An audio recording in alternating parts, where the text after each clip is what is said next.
मंत्रीवर, अवश्य दाल में कहीं काला है। आप सुरक्षा व्यवस्था को जल्दी से संभालिए और कहीं न कहीं किसी के ऊपर कोई आपत्ति आई हुई है। महाराज, हमारा सौभाग्य है, हमारे महल में दो ऋषि पधारे हैं। हे महाराज, ऋषियों की कुछ प्रेम पूछिए। कहिए क्या अक्सर हुआ और कैसे इस गरीब खाने में यहाँ दर्शन दिए? महाराज, कुछ राक्षसों ने हमें बहुत सताया है। मेरे राज्य में और राक्षस महाराज, आपके होते हुए हम बहुत परेशान हैं। हम जब भी भजन पाठ पूजा करते हैं, हमारे जगहों को उनके बिगड़ डाल देते हैं। महाराज, हमारा ऋषि मुनि साधु संतों में बहुत बुरा हाल है। नदी किनारे एक जंगल बन है, वहां पर कुछ राक्षसों ने बहुत अफरा तफरी मचाई हुई है, जिसमें हम साधु संतों महामुनियों का वहां जीना दुश्वार हो चुका है। और महाराज, हमारी बहुत बुरी हालत की हुई है। ये हमारे साथ दुर्वासा ऋषि जी भी आए हैं और इन्होंने आगे महाराज कहा कि हम दोनों चलते हैं। मेरे को इतना भय लगा कि तारखा राक्षसनी है, उसने महाराज हमारे शरीरों पर बहुत बड़े नखूनों से घाव किए हैं और हम दोनों ने बहुत परेशान किए हैं। सभी ऋषि तपस्वी अपना अपना भजन पाठ पूजा कर रहे थे। एक अचानक राक्षसों का झुंड आया और उन्होंने आकर हमारे यज्ञ को ध्वंस कर दिया। उसमें मांस मिट्टी डालकर, हड्डियां डालकर बिगड़ डाल दिया। हे राजा, हम तो आपके पास आए हैं कि हमें आपसे कुछ सहायता मिले। मेरे राज्य में यह है अंधेर, चोरी नहीं बल्कि सीना चोरी। मंत्रीवर, अभी चढ़ाई की जाए तो राक्षसों का सफाया किया जाए। नहीं महाराज, हमें सेना की कोई आवश्यकता नहीं है। आपके पास दो सुंदर राजकुमार हैं। मैं समझा नहीं आपकी व्यथा, जरा खोल के सुनाइए। हमें इन राक्षसों को बहुत परेशान किया है। हमारा यज्ञ, भजन, तपस्या सब खंडित किया है। इसीलिए हम ये अपनी फरियाद लेकर के आए हैं आपके पास।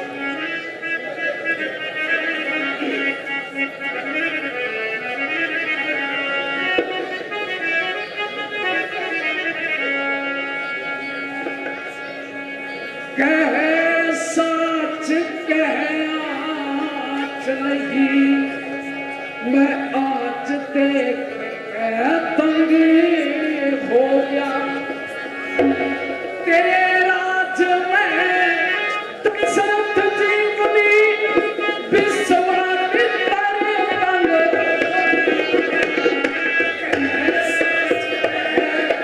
आज नहीं, मैं आज देख के दंग हो गया।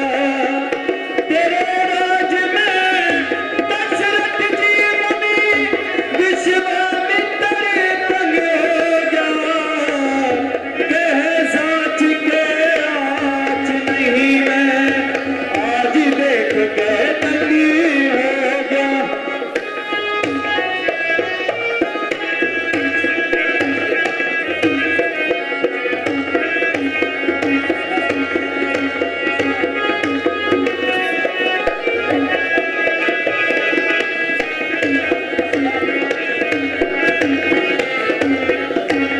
आँख मीच के सोवे राजा, प्रजा की कौन संभाले। हम करते फिर बचाए, हमें किसी चंगाए। साधु संत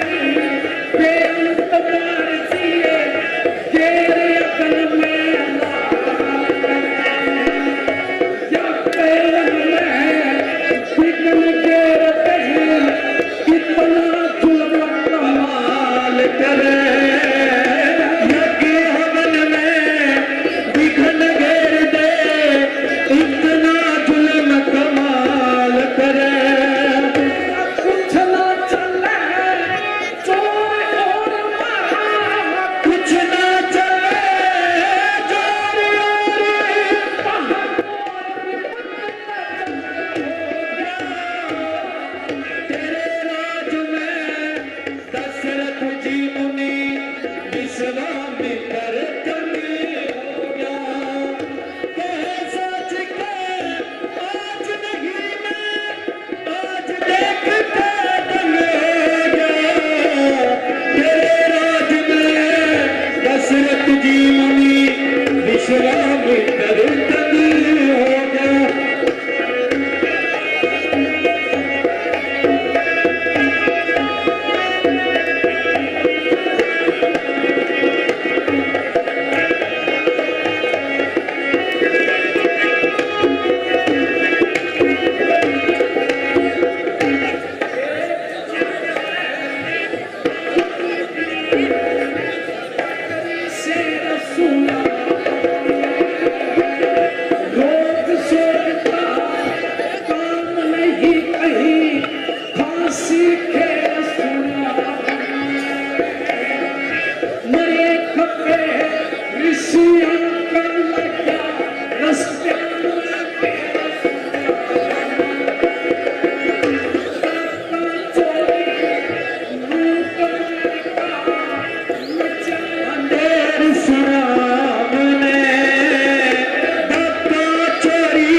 दशरथ जी मुनि विश्वामित्र धन्य हो गया।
सा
दो अनमोल रत्न हैं, राम और लक्ष्मण।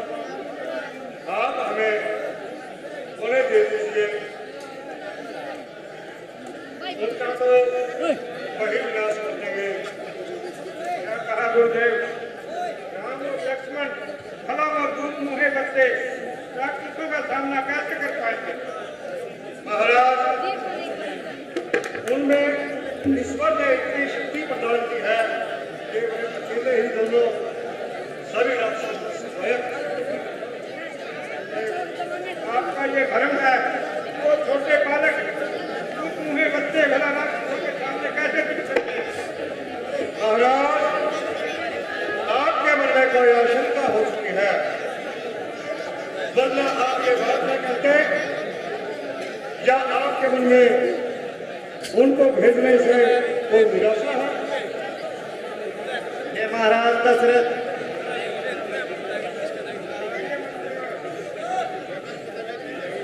आज उन वचनों को याद कीजिए जो अगस्त मुनि जी ने आपको सैकड़ों वर्ष पहले बोले थे।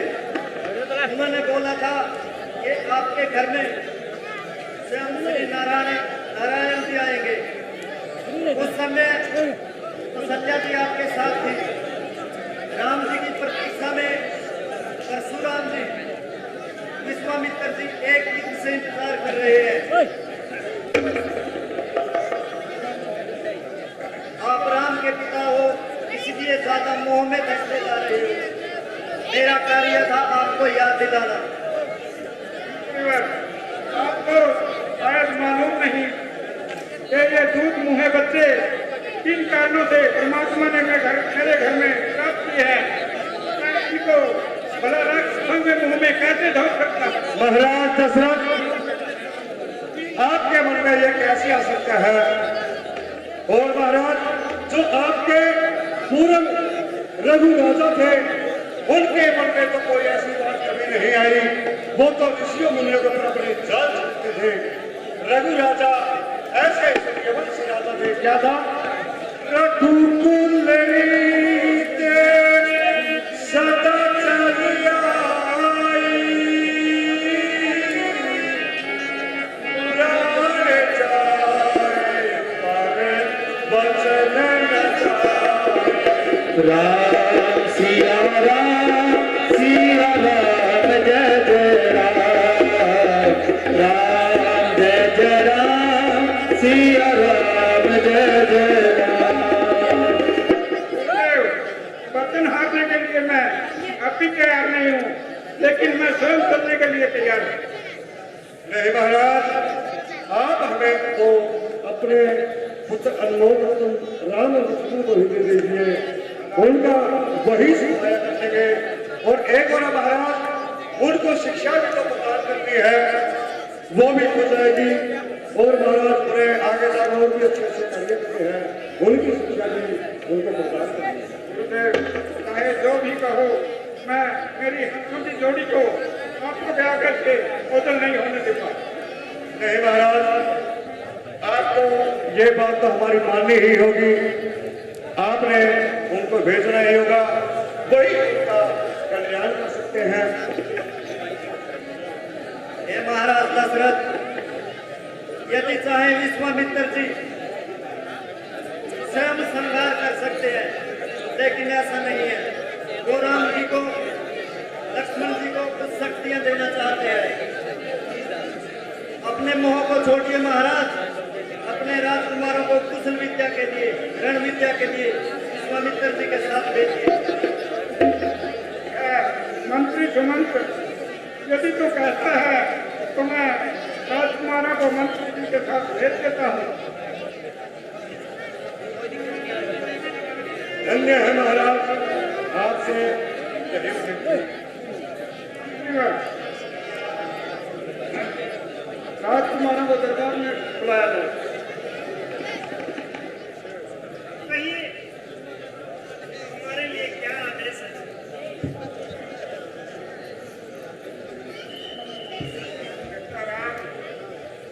ऋषि विश्वामित्र जी को राक्षसों ने सताया हुआ है और इनके साथ जाकर आपने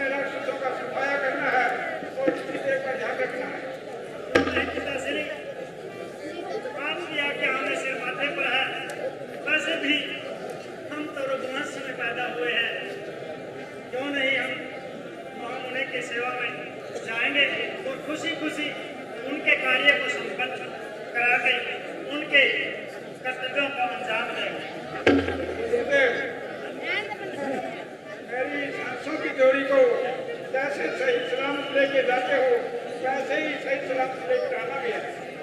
महाराज, अब जैसे आपसे इनको धीरे मोर्चे में जोड़ों में आपसे लेकर जा रहे हैं, वैसे ही हम आपको संभाल देंगे। ठीक है गुरुदेव।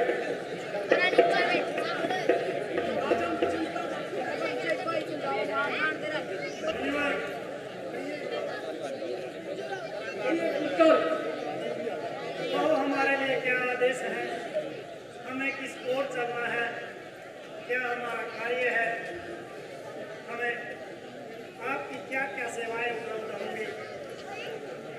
है पुत्र, हमें इन राक्षसों ने बहुत सताया, हमारा जीना दुश्वार कर रखा है और हमें इस संकट से ठीक है मुनिवर, आपके प्रताप से पहले तो अयोध्या राज्य में ही राक्षसों का नामो निशान नहीं था, लेकिन न जाने कहां से इस स्थिति में यह राक्षस आपके आश्रम के आसपास को मंडरा रहे हैं। और आप चिंता न करें, इनका हम दोनों भाई मिलकर आपके आशीर्वाद से जल्द ही निपटारा कर देंगे। चलिए, हमें किस रास्ते से जाना है जरा बताइए और हमारा मार्गदर्शन कीजिए। चलो पुत्र, हमारे साथ साथ पुत्र, दो रास्ते हैं।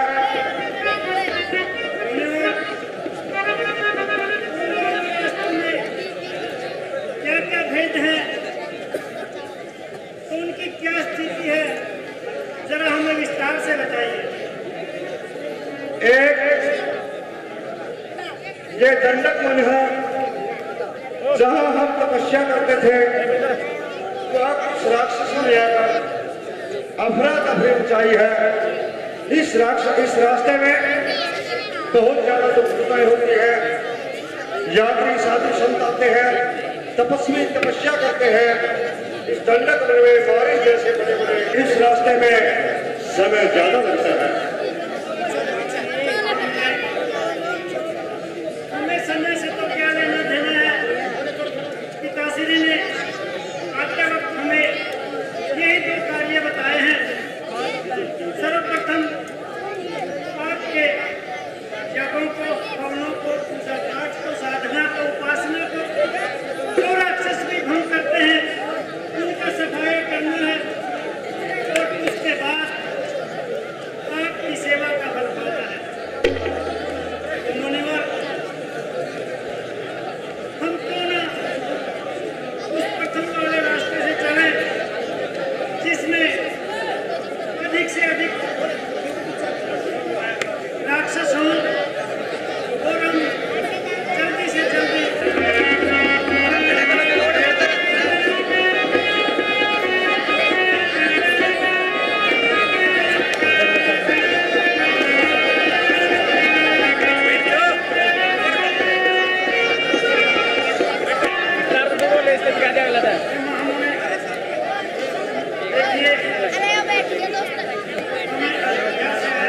कुछ रोज बीत गए हैं, लेकिन अभी तक हमारा किसी भी राक्षस से सामना नहीं हो सका है। शायद वो इस बात को भाप गए हैं कि मुनिवर किसी दिव्य शक्ति का प्रयोग करने वाले हैं या किसी शक्तिशाली महाराजा के पास जाकर उनसे पूर्ण पुरस्कार की सहायता लेने के लिए तैयार हो गए हैं। अग्रहण कर ले गुरुदेव। चलिए मामूने, जैसे आप आज्ञा है, चलिए देर विश्राम के बाद फिर उन राक्षसों के इंतजार में यहाँ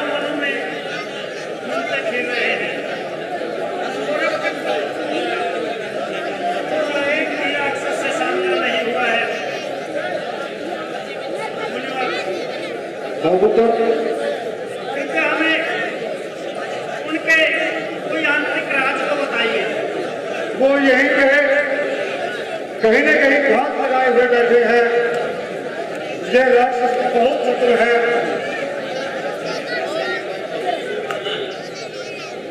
इसमें बहुत बड़े बड़े दानव देते रहते हैं।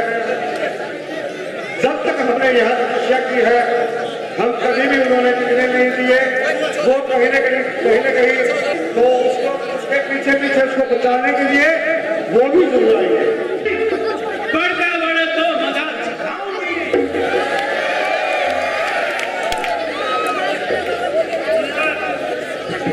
ये तो आगे बढ़े।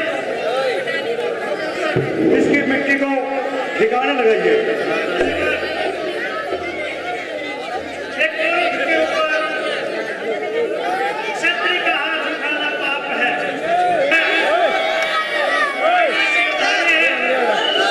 हम इस टाइम को अब एक पल भी चीज नहीं रहने देंगे।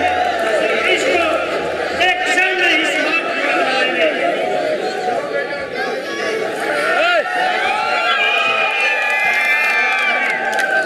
अरे किलकी क्यों मारा था? मुनिवर कह रहे हैं ये वो कानून है। मैं इसको जरा संभालता हूँ। वैसे जो आपकी आज्ञा हो उसी अनुसार कंडक्ट वन में रहती हूँ और कहा नाम मेरा तेरे जैसे खाने का है काम मेरा।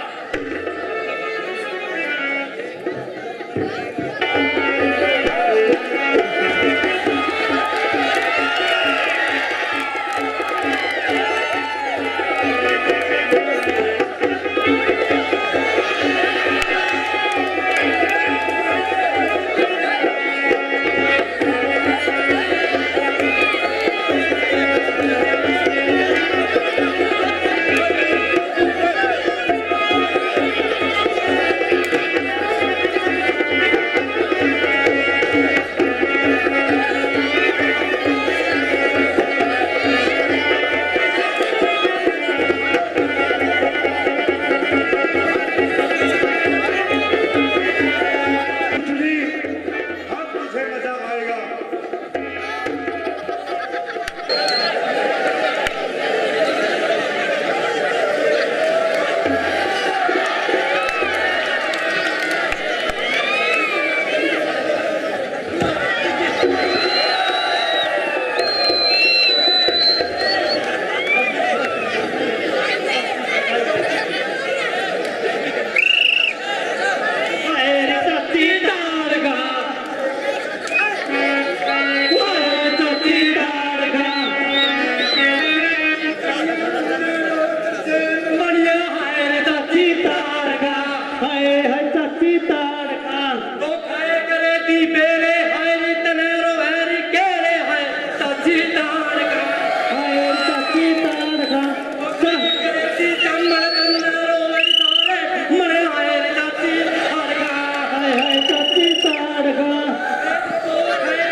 चाची खाए करे थी अनार उसने रोवे तारी चमार। सेवा तो मैं तेने पूछा था पंडित जी ये ताड़का किस तरह मर रही है भला? मैंने सुनिया तू आई खा कर मर रही है। और जे पता हो इसके लड्डू भी करेंगे के? हाय हाय चाची खाएगा तेरी चाची तेरे छोटे छोटे बच्चे तेरी चाची तो अच्छा रही मर गई। तेरी तो रांड थी गई। इसकी मिट्टी संगवा दो चार आदमी मिलेगा फकुआ दो। तेरी चाची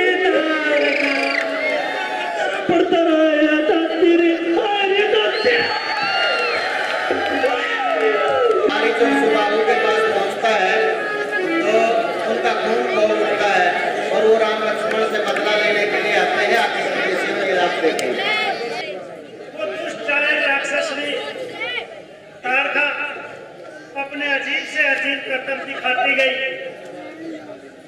पर भ्राता लक्ष्मण ने भी उनके ऊपर भारी से भारी वार करते चले गए और उनको पल भर में ही मिट्टी में मिला दिया। बेटा, मैं तो पहले ही कहता था कि इस वन में एक से एक बड़े राक्षस दाम लगाकर रहते हैं। जब भी कोई मुसाफिर तो मुनिवर, अब कहिए कौन से राक्षस बाकी बचे हैं और उनका ठौर ठिकाना कहाँ है? जहाँ से ये चार खाई थी उसके नजदीक ही दंडक पर है। ये सारा जितना दिखाई देता है ये सारा दंडक पर है। इसमें बारिश सदाहू ये दो बड़े बड़े विख्यात राक्षस थी, यही पर ही है और वो अपनी माता का बदला लेने के लिए यहाँ तपस्या करेंगे। तो मामू ने क्या वो दुष्ट भी अपनी माता की ही तरह बदलाए हैं? ये उससे भी खतरनाक है। ठीक है मामू ने, आपने हमें पहले ही उनसे सचेत कर दिया और उनकी करतूतों के बारे में बता दिया। हम स्वयं ही उन राक्षसों का सफाया करेंगे। आपका आशीर्वाद हमारे साथ है, वो तो किस बात का डर है? आप बिल्कुल भी चिंता न करें और एक क्षण में ही उनका नाश होता देखें।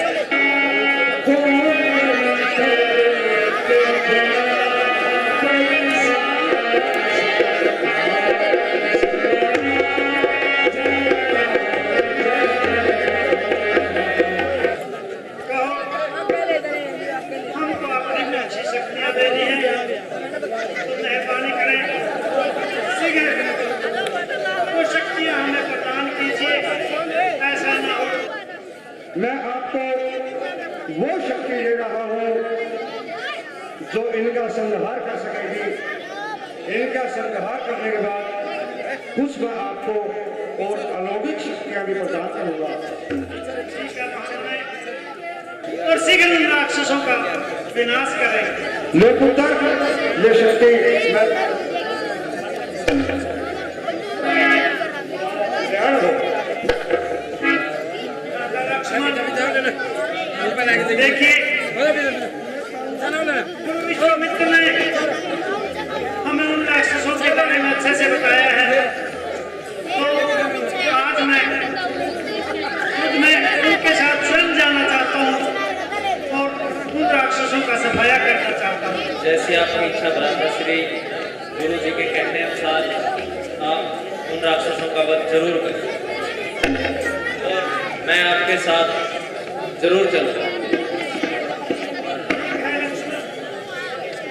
चलो भ्राता, साथ चलने पर कोई आपत्ति नहीं, लेकिन जरा राक्षसों के धोखे से बच कर रहना। शक्ति के आगे उनमें हमसे ज्यादा शक्ति नहीं।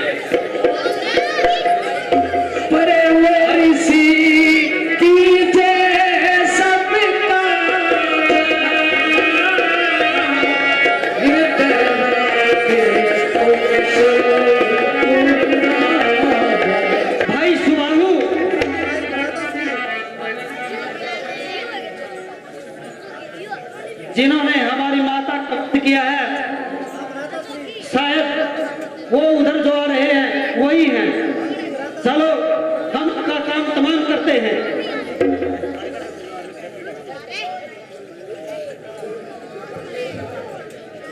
एक औरत को कत्ल कर उधर रहा रणबीर, बचकर कहाँ जाएगा? आप पहुंचा मारी जरा संभल के कदम बढ़ाना रे। मिल लो जुल लो जिससे मिलना, खा लो जो कुछ खाना रे। अब मरने के लिए तैयार हो जाओ, अब मारी तुम्हारे सामने है।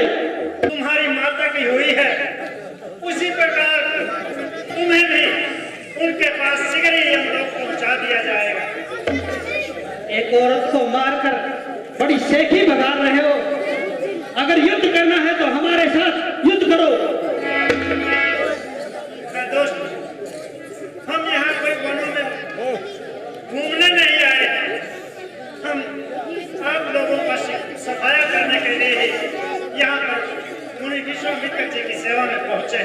भाई सुबाहू, मैं आपको आज्ञा देता हूँ, इन दोनों दूत मुहे बच्चों को मारकर मेरे पास ले आओ। माता श्री कमान संभालिए।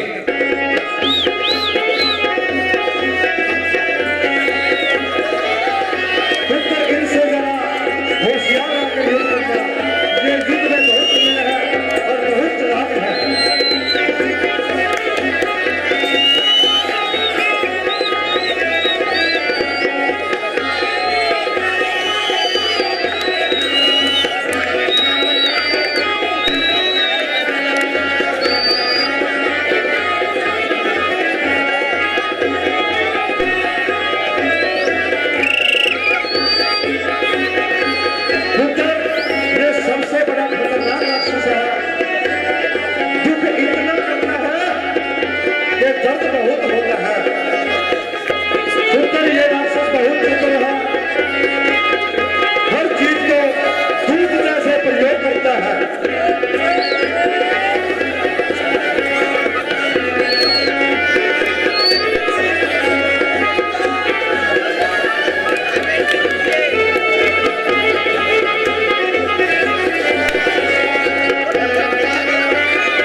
सभी मेरे साथी एक एक करके मर गए। अब मैं इनका मुकाबला नहीं कर पाऊंगा, इसलिए मैं यहाँ से भाग जाता हूँ। आगे पीछे भागना ना मर्दों का काम। भाग गया जो युद्ध से, मर गया मौत हराम। मर गया मौत हराम जिसने युद्ध से पीठ दिखाई। ऐसे कायर को मारा तो लक्ष्मण नहीं बढ़ाई। भ्राता, इन राक्षसों को तो पकड़कर सफाया करना ही उचित होता है। नहीं लक्ष्मण, जो मौत के डर से रण छोड़कर भाग गया वो समझो मर ही गया। मुनिवर कहो तो आगे बढ़े। आप कुछ विश्राम कर दें। ठीक है महामुनि, चलिए आश्रम में चलिए और वहीं पर विश्राम करते हैं। ठीक है, आराम कीजिए। बहुत थके हो और राक्षस आगे बहुत देर सकते हैं। नहीं महामुनि, जब तक आपके दिल की तपन न ठंडी होगी तो हमें आराम कैसा। तो पुत्र, ये बहुत खतरनाक राक्षस हैं। समय समय पर निकलते हैं। अब सूर्य अस्त होने का समय है। ठीक है महामुनि, चलो आश्रम में चलें और अब आपकी सेवाएं। मंत्रीवर, क्या प्रजा में सभी सुखी हैं? मंत्रीवर, कुछ दिनों से मुझे एक चिंता दिन रात सताए जा रही है और मुझे अंदर ही अंदर खाए जा रही है।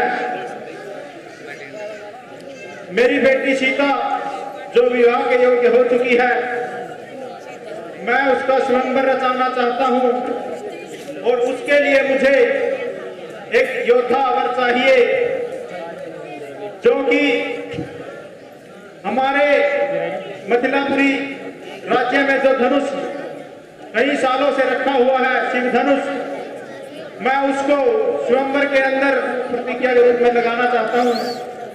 आप जाइए और पूरे भारतवर्ष से सभी योद्धाओं को मिथिलापुरी आने का निमंत्रण दीजिए और उन्हें मेरी सभी शर्तें बता दीजिए और जाकर भारतवर्ष के सभी राजाओं को मिथिलापुरी आने का संदेश दीजिए। जो आज्ञा महाराज, मैं अभी करता हूँ। जगह जगह पर सारी जगह पर पता दे देता हूँ। राजे महाराजा के पास अभी जाता हूँ। त्रिवर, एक बात का ध्यान रखना, जब आप संदेश देने जाओ तो ये बात अवश्य बता देना कि जो ये शिव धनुष है, जो भी योद्धा इसकी प्रशंसा चढ़ाएगा वही मेरी सीता को ब्याह कर ले जाएगा। जो आज्ञा महाराज, मैं सभी बातें सुना दूंगा उनको। जाइए और जाकर इस संदेश को सभी योद्धाओं सभी राजाओं को पहुंचा कर आइए। ये क्या राय हो? मैं समझ गया। तो बेटा आप से करो ये दूध खा पी लो, आराम कर दो।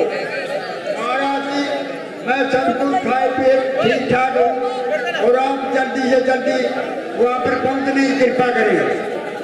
ठीक है बेटा।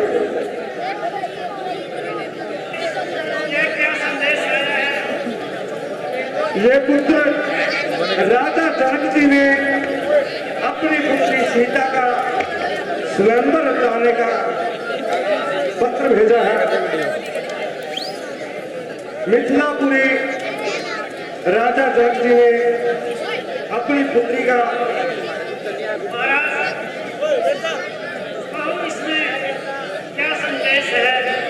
यदि कोई इसमें नुकसान ना हो, किसी प्रकार की आपत्ति ना हो, तो हमें भी इसके संदेश के बारे में बता दीजिए। हाँ बेटा, ये स्वयंवर के बारे में चिट्ठी आई है। राजा जनक जी ने अपनी पुत्री का स्वयंवर रचने की तैयारी की है, तो हमें कोई ऐसी बात नहीं है, हम चलेंगे। तो महामुनि, स्वयंवर में यदि आप आज्ञा दें तो हम भी उस उत्सव को देखना चाहते हैं। उस उत्सव को देखने को लायक है। पुत्र, मेरी तरफ से आपको पूरी अनुमति है, जा सकते हो और घूम फिर भी सकते हो। ये तो है ही आप जैसे योद्धाओं के लिए है, जो आप तो सूर्यवंशी राजा के पुत्र हो, तो आपको तो वहां जाना ही चाहिए। मुनिवर, तो कहिए हमें वहाँ कब तक पहुँचना है और वहाँ चलने का क्या नियम है? पुत्र, अब तो सूर्य अस्त होने का समय हो चुका है। हम कल सुबह यहाँ से प्रस्थान करेंगे।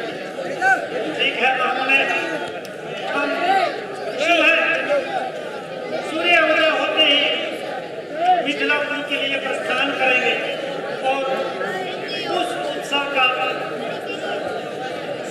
राजकुमारी सीता के उस स्वयंवर का आनंद लेंगे। ठीक है पुत्र, सुबह का नहीं प्रस्थान करेंगे। ठीक है गुरुवर, जो आज्ञा आप। ठीक है पुत्र, आप कुछ आराम करो। आज मैं सभी देश विदेश में संदेशा दे आया हूँ। आज हमारी मथुरापुरी नगरी में जो मेहमान आए हैं, उनके विश्राम व जलपान की व्यवस्था अच्छे से की जाए। किसी भी प्रकार का कोई भी कमी नहीं रहनी चाहिए। जो आज्ञा महाराज, किसी चीज की कोई कमी नहीं है। आज यहाँ पर कौन कौन आ चुके हैं और कौन कौन अभी आ रहे हैं? महाराज जी, अभी सुमित्र जी आ गए हैं। अरे ये मुबारक हो, ये तो बड़ी खुशी की बात है। कौन से कैंप में रुके हैं वो? प्रणाम मुनिवर।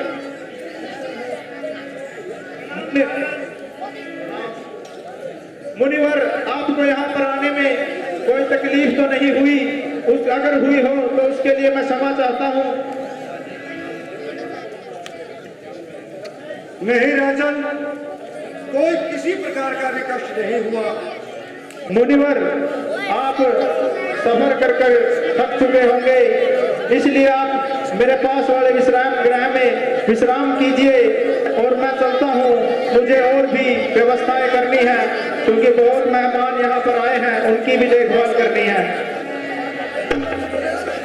हाँ हाँ महाराज, आप अपनी व्यवस्था संभालिए और कोई किसी प्रकार की चिंता नहीं है। आज्ञा दीजिए मुनिवर, मैं चलता हूँ।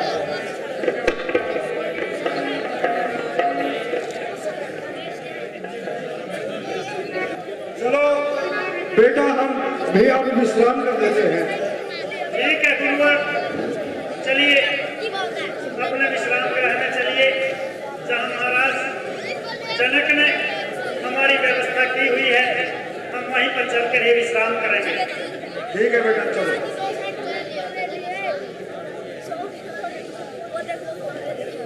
महाराज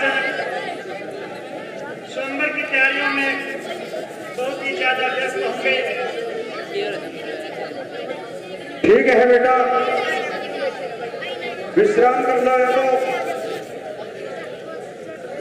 और जो ये मिथिलापुरी नगरी है बहुत श्रेष्ठ क्षेत्र है, बहुत सुंदर है।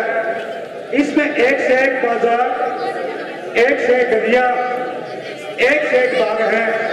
और ये बड़ी शोभा बाग है, देखने में बड़ी सुंदर है। यहाँ हर प्रकार की वस्तुएं मिलती है, एक से एक चीजें यहाँ प्रशंसा के योग्य है। जी गुरुदेव, जैसा आपने कहा है कि ये मिथिलापुरी बहुत ही सुंदर शहर है, तो भ्राता राम जी चलिए गुरु जी से आज्ञा लेकर के क्या हम इस शहर को देख सकते हैं, इसकी सुंदरता को? नहीं लक्ष्मण, हम अपने दिल से अपनी मर्जी से यहाँ एक कदम भी नहीं रख सकते, क्योंकि पिताश्री ने हमें चलते वक्त यही आदेश दिया था, जैसा गुरु जी आदेश देंगे वैसा कार्य हमने करना होगा। यह अपनी इच्छा पूर्ण करने के लिए हमें गुरु जी के आदेश चाहिए। गुरु जी से हम इसकी विनती करते हैं, यदि गुरु जी हमें आज्ञा प्रदान करेंगे तो हम इस नगरी का लुत्फ उठाएंगे, इस नगरी के बाग बगीचों में घूमेंगे और यहाँ के जो लोगों ने बाजारों में तारीफ की है, अच्छा सामान भी अपने परिवार के। हाँ बेटा, यहाँ एक से एक सुंदर बाजार है और यहाँ बड़े बड़े बाजार लगातार हैं, जो आप चाहे जहाँ चाहे घूम सकते हो। और मिथिलापुरी बड़ी सुंदर नगरी है। और बेटा थोड़ा जल्दी आ जाना कि राजा जल्दी चिंता न करे कि राजकुमार कहाँ गए हुए हैं। भ्राता चलिए हम बाजारों में चलते हैं। जनक ने बाजार को कितनी अच्छी व्यवस्था से बसाया हुआ है और कितने बड़े बड़े यहाँ व्यापारी हैं, कितनी सुंदर दुकानें हैं। चलिए हम यहीं से बाजारों में घूमना शुरू करते हैं और इन राजदारों से अपनी दुकानों का सामान कुछ पसंद आए तो खरीदते हैं। मित्रों जी कहिए आप किस प्रकार का ये कार्य कर रहे हैं? आपकी दुकानों में क्या क्या सामान है? मेरी दुकानों में सामान है जी, एक तो ही माला, आँखों का तारा जाला, ठीक है भ्राता जी। एक है जी टोपी, रोज होटा कॉपी, बहुत सुंदर है बंधु जी। एक है जी ताज, बन जाएगा जी होटे के बाद। लक्ष्मण देखिए इन हाथबंदों की कितनी सुंदर बनावट है। हमारी अयोध्या में ऐसा नहीं होता। ठीक है मित्रों, हम आगे चलकर और बाजार के व्यापारियों से ठीक ठीक है जी, ठीक।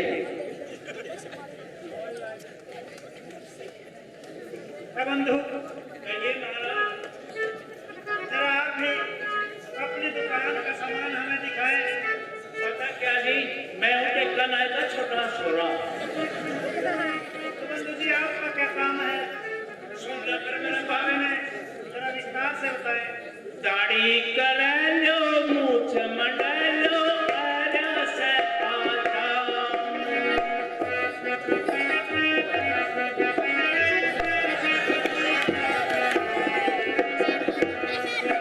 पैसे तो मैं थोड़े से लूं, फिर सरपट कर दूं काम। दाढ़ी कर लो। और सुनो महाराज, मैं करता भी हूँ, लेकिन 5,000 दाढ़ी तो मैं एक्स्ट्रा रखता हूँ करी कराई। जरा उसका क्या सिस्टम है, जरा हमें भी बताइए। बनी बनाई दाढ़ी क्या होती है, हमें जरा विस्तार से बताइए। बनी बनाई दाढ़ी ऊपर लेप कर दिया, मान ले आपके मूछे आई हुई है, दाढ़ी आई हुई है, उसके ऊपर कुछ लेप कर दिया तो दाढ़ी नहीं रहेगी, दाढ़ी नहीं रहेगी। देखिए कितना अजीब का सैलून है ये, और बिना उस्तरा बिना ब्रेक वैसे ही दाढ़ी बना देता है। भ्राता ऐसा देखने में ही पहली बार मिला है और वाकई आश्चर्यजनक सैलून। बंधु जी, मैं अभी ऐसे नहीं, जब टाइम मिले करवा लेना प्रभु। चलो मालवाड़ा मालवाड़ा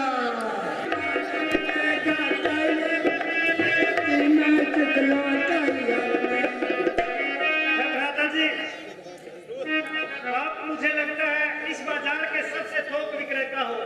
हाँ महाराज, बहुत बुद्धि माल है मेरे पास में, मर्जी है जो मर्जी मांग सकते हैं। तो आप अपनी दुकान का सामान दिखाइए और साधना हमें उनकी कीमत बताइए। ये डमरू मिलेगा टायन, हर माल मिलेगा टायन, ये मर्जी में चुक लो टायन, हर माल मिलेगा टायन। ये बूढ़ा का कंडा कटने वाला ये टायन, हर माल मिलेगा टायन, तेरे मर्जी में चुक लो टायन, हर माल मिलेगा टायन। जरा इसके बारे में हमें ध्यान से बताइए, ये क्या है, ये काम आता है। ये बहुत अच्छी चीज है जी, ये इसको दूध पियाएगा नहीं, घर का पैरा पूरा देगा जी। और ये कोई भैंस लग जाए नहीं, माँ बाप है बपटा का छोड़ दे, इसने थोड़ा बहुत कर देगा काम। है प्रभु। इसको बोलते क्या है? इसको सर बोलते हैं। सरब? हाँ जी। नहीं बंधु जी, हमें ये नहीं हमें नहीं चाहिए। हर माल मिलेगा टायन, हर मिलेगा टायन,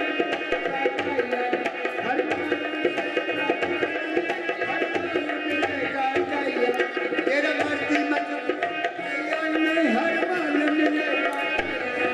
ये बुढ़िया की चोटी टायन, मेरे मर्जी में जितला टायन। भ्राता जी, तो ये क्या है इतना कोमल और इतना मुलायम? ये महाराज जी बुढ़िया के बाल उड़ते नहीं, उन्हें डाल ये सारा काम सहते हैं, तेरा मर्जी में चुक लो टायन, हर माल मिलेगा टायन, बाजार ये सस्ता टायन, हर माल मिलेगा टायन। भ्राता क्या ऐसा भी होता है कभी बाल उड़ जाए और ये दूसरे उग जाए? लक्ष्मण, ऐसा नहीं है। विकार हर चीज में पैदा होते हैं, दांतों में भी, हड्डियों में भी, मांस में भी और बालों में भी। यदि किसी की यौन अवस्था में कोई विकार बालों में आ जाए तो उसमें बाल उतर जाते हैं उनके। तो भ्राता जी, प्रकृति जैसा तो ये नहीं हो सकता कदापि। हाँ लक्ष्मण, लेकिन व्यापारियों का तो काम ही व्यापार करना होता है, उनको तो पैसे कमाकर ही अपनी रोजी का चलानी होती है। और ये देखो महाराज जी, ये क्या है? ये प्लास्टिक है, जेकर कितना भी दूसरी होनी, अरे ये प्लास्टिक दे दो जी, सामने रोटी ऐसी करके देगी जमा दोगी।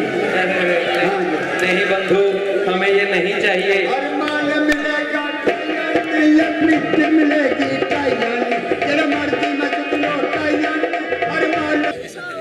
लक्ष्मण, जरा देखिए, यह तो कोई राजदार लगता है, कोई हकीम लगता है। हाँ हाँ बंधु। तो इनसे कोई होती या कुछ भी इनसे बात करें, इनकी दुकान से कुछ खरीदें। बिल्कुल भ्राता जी, हाँ हाँ बिल्कुल भ्राता जी, देखने में जाते हैं। जो आप बता रहे मित्रवर, कहिए आपने किस चीज का व्यापार किया है?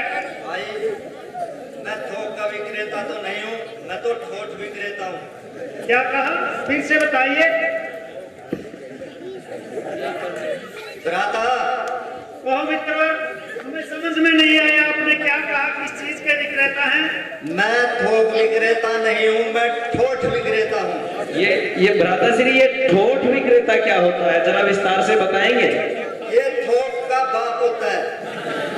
अच्छा अच्छा, तो लक्ष्मण, कहिए भ्राता श्री। इनका कहने का मतलब है ये बढ़ई का काम करते होंगे और उसका सामान कुछ बना कर। हाँ हाँ भ्राता श्री, ठोठ का मतलब तो यही हो सकता है। बंधु ये देखिए, तो भ्राता जी कहिए यह क्या है? ये- कोई औषधि है। एमराज के कामयाब चूरने। क्या कहा मित्र? एमराज के कामयाब चूरने। तो भ्राता बढ़ई की दुकान पर इन औषधियों का क्या काम? सुन बात ऐसा होगा, इन्होंने पहले बढ़ई का काम किया होगा, लेकिन इनके कोई पूर्वज शायद हकीम का काम करते होंगे, तो उसमें रोजगार नहीं चला होगा, तो इसने सोचा होगा कि मैं इसी में अपना रोजगार चलाऊं। जी भ्राता, तो आगे की जानकारी दीजिए। इसके कुछ लाभ बताइए हमें, ये क्या काम आता है और कैसे प्रयोग किया जाता है? ये तो जब्बा जोरियो जमीन कुसुत्ता कमजोरियो पेट में गदे गुरुड़ मचा देगा। आप और बुटियां दिखाइए आपके पास जो से हर पेट इस तरह चलता है जिस तरह चाहो करके पी लेगा।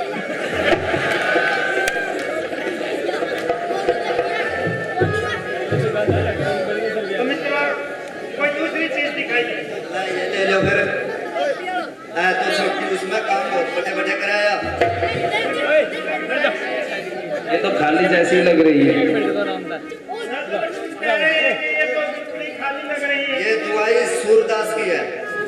तो भ्राता इसमें दिखाई तो कुछ भी नहीं दे रहा। या पाया पाछे कुछ भी नहीं दिखाई देता। एक आंख में पाओ एक आंख खत्म, दूसरी में पाओ दूसरी खत्म, और पूरा कुनबा नहीं सूरदास बन जाएगा। माता जी कुछ और दिखाइए। या तो नहीं, पहले अपना नाम बताओ। माता जी मेरा नाम राम है। ये ठंडा नाम है। तो भ्राता हमारा नाम लक्ष्मण है। कुछ गरमैसी आई इस नाम में। नहीं बंधु ऐसा कुछ नहीं है, नाम तो अपनी राशि और ग्रह के हिसाब से बनाए जाते हैं, इसमें गरमाई और नरमाई का कोई फर्क नहीं। बंधु जो राम शब्द वाले हैं ये दुआई बहुत बरतते हैं। कहा इसमें ऐसी राम से संबंधित क्या औषधि है? या पहला तो बरती आशा राम ने, वो कामयाब हो गया। फिर या बरती रामपाल ने, वो भी कामयाब हो गया। तीसरी बरती है राम रहीम ने, तन्ने सूट करे जे तो ले ले। नहीं मित्र, ऐसी चीजों की हमें जरूरत नहीं। हमें ऐसी औषधि की कोई जरूरत नहीं है बंधु।